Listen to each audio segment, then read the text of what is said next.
Welcome to Flavours of India. നമ്മളിപ്പോൾ എത്തി നിൽക്കുന്നത് തിരക്ക് പിടിച്ച ട്രിച്ചി അഥവാ ട്രിച്ചിനാപ്പള്ളിയിലാണ്. ഇതും തമിഴ്നാടിന്റെ ഭാഗം തന്നെയാണ്. ട്രിച്ചിനാപ്പള്ളി എന്ന് പറഞ്ഞാൽ ഇതൊരു സെന്റർ പോയിന്റ് ആണ്.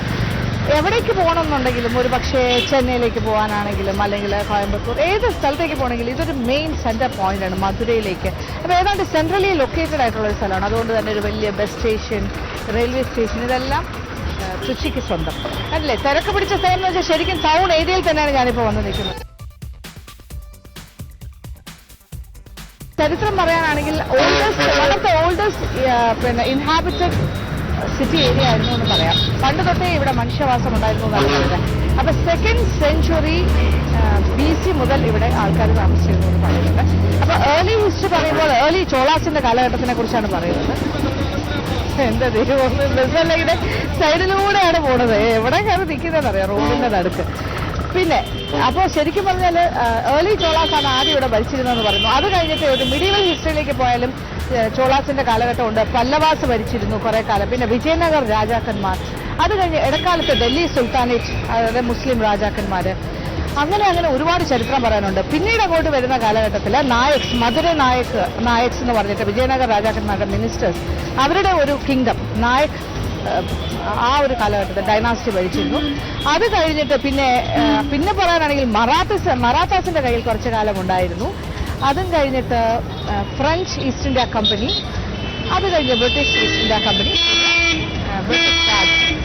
ഇതെല്ലാം കർണാട്ടിക് വാഴ്സിലും എല്ലാം ഒരു പ്രധാന പങ്ക് വഹിച്ച സ്ഥലമാണ് ഈ തൃശ്ശിനാപ്പള്ളി. കർണാട്ടിക് വാഴ്സ് എന്ന് പറഞ്ഞിട്ട് കർണാട്ടിക് യുദ്ധങ്ങൾ ആ സമയത്തല്ല. അപ്പൊ ഒരുപാട് ചരിത്രം ഉറങ്ങി കിടക്കുന്ന ഒരു സ്ഥലവും കൂടിയാണ് ഈ തൃശ്ശിനാപ്പള്ളി. പിന്നെ ഒരു ടൂറിസ്റ്റിന്റെ പോയിന്റ് ഓഫ് വ്യൂ നിന്ന് നോക്കുകയാണെങ്കിൽ ഇതൊരു ടെമ്പിൾ ടൗൺ ആണ്. ടെമ്പിൾ ടൗൺ എന്ന് പറഞ്ഞാൽ ധാരാളം ക്ഷേത്രങ്ങളുള്ള ഒരു ക്ഷേത്ര നഗരി. അപ്പോൾ ഒരുപാട് ഏൻഷ്യൻ മോണുമെന്റ്സും ടെമ്പിൾസും ഒക്കെ ഉള്ള ഒരു മനോഹരമായ സ്ഥലമാണ്. വളരെ വൃത്തിയായിട്ടുള്ള, വളരെ മെട്രോപൊളിറ്റൻ തന്നെ നമുക്ക് വിശേഷിപ്പിക്കാവുന്ന ഒരു സിറ്റിയും കൂടിയാണ് ഈ തൃശ്ശിനാപ്പള്ളി. അപ്പൊ ഇനി ഇവിടുത്തെ കാഴ്ചകളാണ് നമ്മൾ കാണാൻ പോകുന്നത്. ഇവിടുത്തെ മനോഹരമായ ക്ഷേത്രനഗരി. ഈ ക്ഷേത്രനഗരി തൃശ്ശിനാപ്പള്ളി എന്ന് വെച്ചാൽ the holy city, holy little town എന്ന് വേണമെങ്കിൽ പറയാം. പിന്നെ ഹോളി റോക്ക് ടൗൺ എന്ന് പറയാം. കാര്യം ഇവിടെ ഒരു വലിയൊരു റോക്ക് ഫോർട്ടും അതിന്റെ മുകളിൽ ക്ഷേത്രവും ഒക്കെ ഉണ്ട്. വലിയൊരു പാറയും അതിന്റെ മുകളിലുള്ള ക്ഷേത്രവും ഒക്കെ ആയിട്ട് അങ്ങനെയും കുറെ കാഴ്ചകൾ. അപ്പൊ എന്തായാലും ഇവിടുത്തെ കാഴ്ചകൾ തുടങ്ങാൻ പോവാണ്. നമ്മൾ തൃശ്ശിനാപ്പള്ളി വിശേഷങ്ങളാണ് ഇനി കാണാൻ പോകുന്നത്.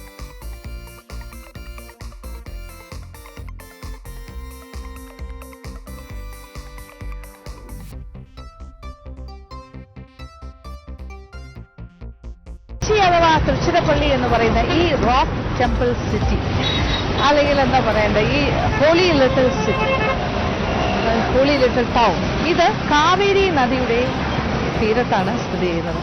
അപ്പൊ കാവേരി നദിയാൽ ചുറ്റപ്പെട്ട് കിടക്കുന്ന ഒരു നഗരം എന്ന് തന്നെ പറയാൻ വേണമെങ്കിൽ, ഇപ്പൊ ഞാൻ നടന്നുകൊണ്ടിരിക്കുന്നത് ഈ കാവേരി നദിക്ക് കുറുകെ കെട്ടിയിരിക്കുന്ന ഒരു പാലത്തിലൂടെയാണ്. ഇതുപോലെ ധാരാളം ബ്രിഡ്ജസ്, പാലങ്ങൾ ഇവിടെ കാണാൻ സാധിക്കും. അവിടെ ഇവിടെ എല്ലാം ചുറ്റോട് ചുറ്റുന്നത് കാവേരി നദിയാണ് ഇവിടുത്തെ.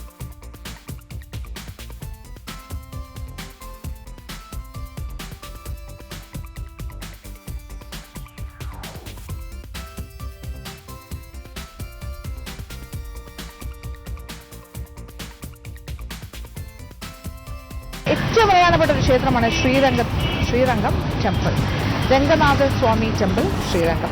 ശ്രീരംഗം എന്ന് പറയുന്ന കാവേരി നദി ഇങ്ങനെ രണ്ടായിട്ടിങ്ങനെ രണ്ട് ഭാഗത്തേക്ക് ഇങ്ങനെ വേർതിരിഞ്ഞു പോകുന്ന ആ ഭാഗത്തുണ്ടായ ഒരു ഐലൻഡാണ് ശ്രീരംഗം. ഒരു രണ്ടായിട്ട് ഇങ്ങനെ സ്പ്ലിറ്റ് ചെയ്തിങ്ങനെ പോകുമ്പോൾ ആ ഐലൻഡ് ഏതാണ്ട് 600 acres ഓഫ് ലാൻഡാണ്. അതിന്റെ ഉള്ളിൽ സ്ഥിതി ചെയ്യുന്ന മനോഹരമായ ഒരു ക്ഷേത്രം എന്ന് വെച്ചാൽ ഏഷ്യയിലെ തന്നെ വൺ ഓഫ് ദി ടോളസ്റ്റ്, ഏറ്റവും വലിയ ഹൈറ്റും വിസ്താരവും എല്ലാമായിട്ടുള്ള, നമുക്ക് ചിന്തിക്കാൻ പോലും പറ്റാത്തത്ര വലിപ്പമുള്ള ഒരു ക്ഷേത്രമാണെന്നാണ് പറഞ്ഞത് ശ്രീരംഗത്തുള്ള ക്ഷേത്രം. അപ്പോൾ രംഗനാഥസ്വാമി ക്ഷേത്രം 21 ടവേഴ്സ്, ഗോപുരങ്ങളാണുള്ളത്. 21 ഗോപുരങ്ങളും അതിൽ തന്നെ ഏറ്റവും പൊക്കമുള്ള ഒരു ഗോപുരമാണ് ഇവിടുത്തെ. ആ ഭാഗത്ത് എന്ന് കഴിഞ്ഞാൽ അതിങ്ങനെ ടവർ ചെയ്യുന്നതാണ് പറയുന്നത്. എവിടെ നിന്ന് നോക്കിയാലും കാണാൻ പറ്റുന്ന ഒരു ഗോപുരം. അപ്പൊ ധാരാളം ഗോപുര സമുച്ചയങ്ങളാൽ ചുറ്റപ്പെട്ട് കിടക്കുന്ന രംഗനാഥസ്വാമി ക്ഷേത്രത്തിലേക്ക് തന്നെ നമുക്ക് ആദ്യം പോകാം.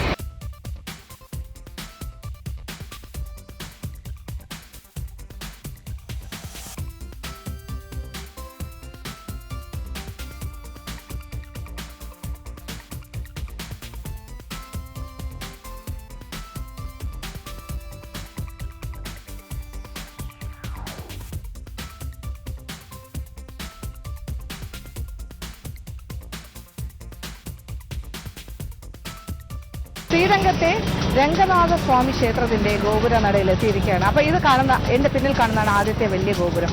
അപ്പൊ ഇത് 21 ഗോപുരാസ് ഉണ്ടെന്നാണ് പറഞ്ഞത്. 72 മീറ്റർ ഹൈ ആണ് ഒരെണ്ണത്തിന്റെ ഹൈറ്റ്, ആദ്യത്തെ പൊക്കം. പിന്നെ അത് കൂടാണ്ട് 13 നിലകളുണ്ട്. പിന്നെ ഇതിന്റെ പിന്നിലേക്ക് ശരിക്കും വേറെയും ഗോപുരങ്ങളുണ്ട്. അങ്ങനെ ടോട്ടൽ 21 ഗോപുരാസ്. അത്രയും വലിയൊരു ക്ഷേത്ര സമുച്ചയം. അപ്പൊ ഇനി ഇതിന്റെ ബാക്കി വിശേഷങ്ങളെല്ലാം കാണാൻ പോവാണ്. ഇത് one of the oldest temple. പിന്നെ ഈ ഗോപുരങ്ങളെല്ലാം കാലാകാലങ്ങളിലായി പണിതതാണ്. 14-ാം നൂറ്റാണ്ട് മുതൽ 17-ാം നൂറ്റാണ്ട് വരെയാണ് ബാക്കി ഗോപുരങ്ങൾ പണിതത്. ഏറ്റവും ടോളസ്റ്റ് ആയിട്ടുള്ള ഗോപുരം 1987-ലാണ് പണിതിരിക്കുന്നത്. ഇത്രയും കാര്യങ്ങളാണ് ഇപ്പോൾ നമുക്ക് മനസ്സിലാക്കാൻ സാധിക്കും. പിന്നെ രംഗനാഥ സ്വാമി എന്ന് പറയുമ്പോൾ മഹാവിഷ്ണുവാണ്, വൈഷ്ണവൈറ്റ്സിന്റെ ഒരു പ്രധാന ക്ഷേത്രമാണിത്. ഇതിന്റെ അകത്തെ പ്രതിഷ്ഠ എന്ന് പറയുന്നത് അനന്തശയനമായിട്ടാണ് ഭഗവാൻ കിടക്കുന്നത്. ഒരു സ്ലീപ്പിംഗ് പോസ്ചറിലാണ്. അതാണ് ഇതിന്റെ പ്രത്യേകത, രംഗനാഥ സ്വാമി ക്ഷേത്രം. ബാക്കി വിശേഷങ്ങളെല്ലാം നമുക്ക് മനസ്സിലാക്കാം.